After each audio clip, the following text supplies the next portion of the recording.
का नमस्कार. नमस्कार डॉक्टर साहेब. नमस्ते. काय नाव तुमचं? माझं नाव आनंदा बाबूराव पवार.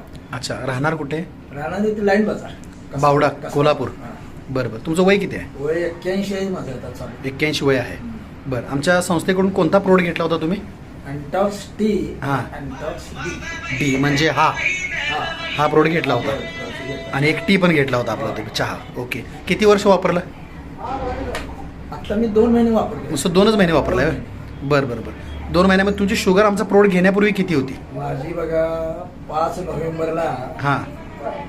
जेवणानंतरची 398 होती. बरं आणि जेवणाच्या अगोदरची 242 होती. बरं. आणि आपला प्रोडक्ट चालू केला, गोळ्या चालूच होत्या तुमच्या? सुरू केल्यानंतर बरोबर 6 डिसेंबरला मी हां चेक केलं. हां. त्यावेळी ती शुगर जेवणानंतरची 204 झाली बरं. आणि जेवणाच्या अगोदरची हां. 176 झाली. बराच फरक पडला. आता दुसरा माझा हे संपलेला आहे. बरं. अँटॉक्स तुमची टी आणि डी. हां. आता या 6 तारखेला मी ते रिपीट घेताय तुम्ही? बरं बरं. त्रास वगैरे काय शुगरमुळे होत होते का तुम्हाला? शुगरमुळे म्हणजे अस्वस्थ वाटायचं, बरं. थोडंसं म्हणजे असं नर्वस वाटायचं? नर्वसनेस होता. बरोबर आहे.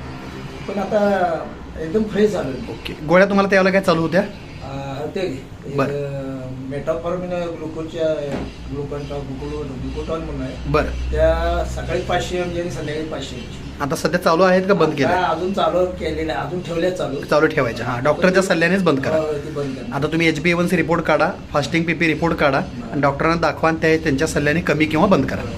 ओके. मग सध्या तुम्ही आमच्या संस्थेच्या प्रोडक्टवरती खुश आहात? खुश नाही. हां. आता ते प्रोडक्ट म्हणजे आमचा परमेश्वरच आहे. बरं बरं. आणि तुम्ही तुमच्या जावयांना पण दिला काय? दिला माझ्या त्यांना पण शुगर आहे? जावयाला. किती दिवस झालं वापरतायत ते आता? आता एक 15 दिवस झाले त्यांना. त्यांना काय फरक पडलाय का? त्यांना पडलंय सांगितले. हां. फ्रेश वाटत की वसुलीचं काम करतात बँकांचं. बरं बरं बरं. वसूल अधिकारी आहेत. बरं. तर फ्रेश वाटायला लागलं त्यांनाही? फ्रेश वाटत. Very good. त्यांनाही सांगा की कंटिन्यू करा. तो 3 महिने मिनिमम घेणं गरजेचं आहे. आणि पथ्य चार्ट त्याच्यामध्ये एक डाएट चार्ट दिलेला असतो, तोही प्रत्येकाला वाचायला सांगा आणि फॉलो करायला सांगा. ओके. थँक्यू.